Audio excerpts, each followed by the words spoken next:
And finally, interpreting coefficients. In front of us here, we've got the four models that we built in our backward elimination method. And as we agreed, model number 3 is the best one. It's the best fitted model. And if we were to deliver a model on our project, it would be this one. So let's go ahead and start interpreting coefficients by looking at this model. Here we've got two variables, R&D spend and marketing spend. So it's basically how much companies are spending on their research and development and on their marketing. And we've also got the constant, and we're predicting profit. So these coefficients here, these are B1 and B2, what they're telling us is that, so how to interpret them. First of all, you look at the sign. If the sign is positive, that means your variable is correlated with your independent variable is correlated with your dependent variable, meaning that if you change the value of your independent variable, then then you can see that the dependent variable will be changing in the same direction. So basically, if you'll be increasing spend on R&D, then your profit will be increasing. If you're increasing spend on marketing, then your profit is also increasing, which makes sense, right? So if you're spending more on research and development, making your product better, then probably your profit should increase eventually as well. Same thing with marketing. The more you spend on marketing, the more you sell, and therefore the profit should also go up. And that's the sign. If the sign is negative, if the sign were negative, then it's the opposite effect. So basically you increase your independent variable and your dependent variable decreases. And now let's look at the magnitude. So here you can see right away that the magnitude is higher for R&D spend and the magnitude is lower for marketing spend. Magnitude is always tricky with regressions. Be careful with magnitude. Sign is kind of, pretty obvious. It's one way or the other. Magnitude can really trip you up. And I can give you an example here. So you might think that, okay, right away, magnitude is greatest. So this coefficient for R&D spend is bigger than the marketing spend coefficient, so definitely R&D spend has a bigger impact. Well, what if I tell you that I could easily, without changing anything in the regression, I could easily make this coefficient bigger by a lot, by 1,000 times bigger than R&D spend? Well, it's easy to do. All I have to do is say marketing spend, instead of looking at it in dollars, how about I look at it in a fraction of a cent? So every marketing spend, or let's look at it in cents. So marketing spend, instead of counting it in dollars, let's count it in cents. Right away, because our variable has gone down 100 times, our coefficient will proportionally increase. So it'll go up 100 times. And if I change my data and replace everywhere marketing spend with cents and everything else I will leave the same, then I rerun this model, I guarantee you that the coefficient here will actually become 2.99. So it will just increase 100 times. Everything else will stay the same. And that way, right away, you'll see, oh, wow, the marketing spend coefficient is greater. So then marketing spend has a bigger impact on your dependent variable profit. And that's a mistake that a lot of beginners make. You should not fall into this trap. Magnitude is a tricky thing. And the way to think about it is always say magnitude in terms of units of the independent variable. So the correct way to analyze this is, even without knowing what they're measured in, maybe this one's measured in thousands of dollars and this one's measured in dollars. I don't know, for instance, although I do know, of course, I've seen the data. But if, say, I don't know, you can still make a conclusion. All you have to say is R&D spend has a greater impact on profit per unit of R&D spend than marketing spend has per unit of marketing spend.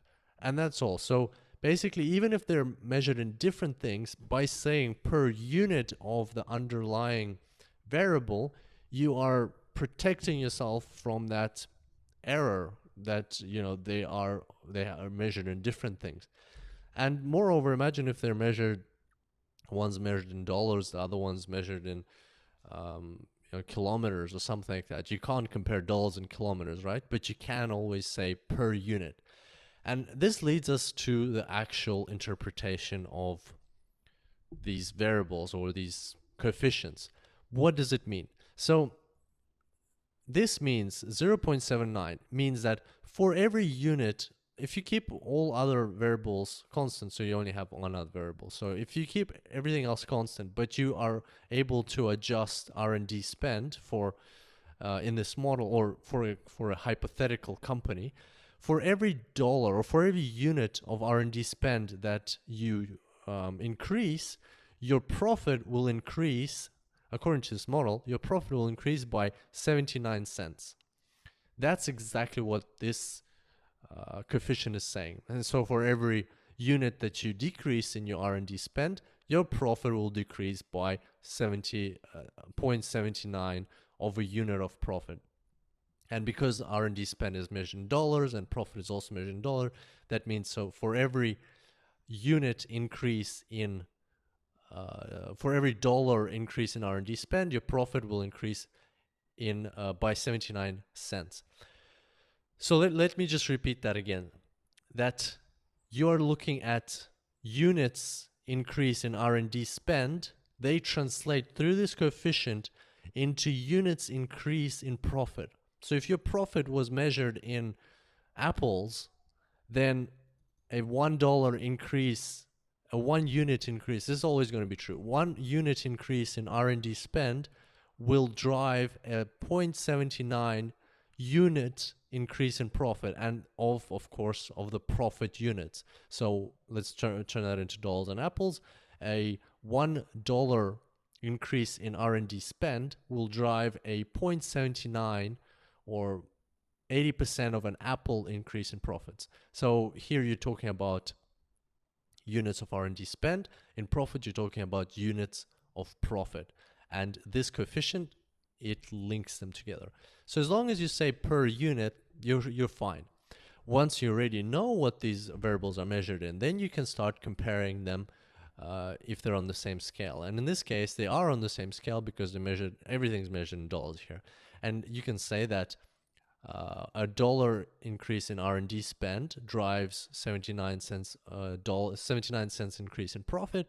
A $1 increase in marketing spend drives only 3 cents increase in profit. So basically, if you're the venture capitalist, which companies you're going to invest in? Well, from this model, you're going to decide that you should invest into companies that are spending more on their R&D.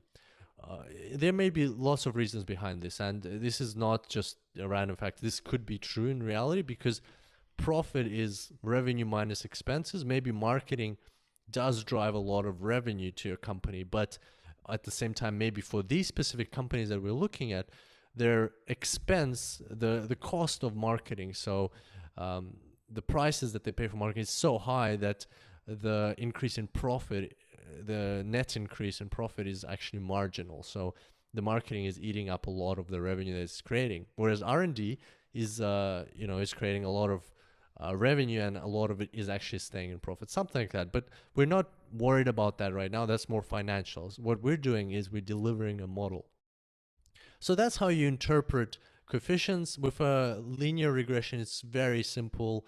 Just remember about that per unit trick or tip, I guess, because if you forget about that, you can make the wrong conclusions. Otherwise, it's all pretty simple.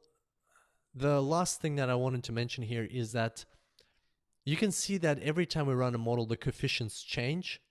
So what that is telling us is that coefficients actually only talk about the additional effect of every single variable, given that the other variables are already in place. So for instance, in this example, your coefficient of marketing, which is 0.029, means that given that R&D spend is already in your model and it's fixed, then marketing spend adds additional, contributes this additional effect of 0.0299, meaning that if you were to run a different model and take out R&D spend, then the coefficient would be completely different. And that's what we see here, that when we take out marketing, the coefficient for R&D spend is taken out. So that's another thing you should remember about, that coefficients merely portray the additional effect that every single variable brings into the model.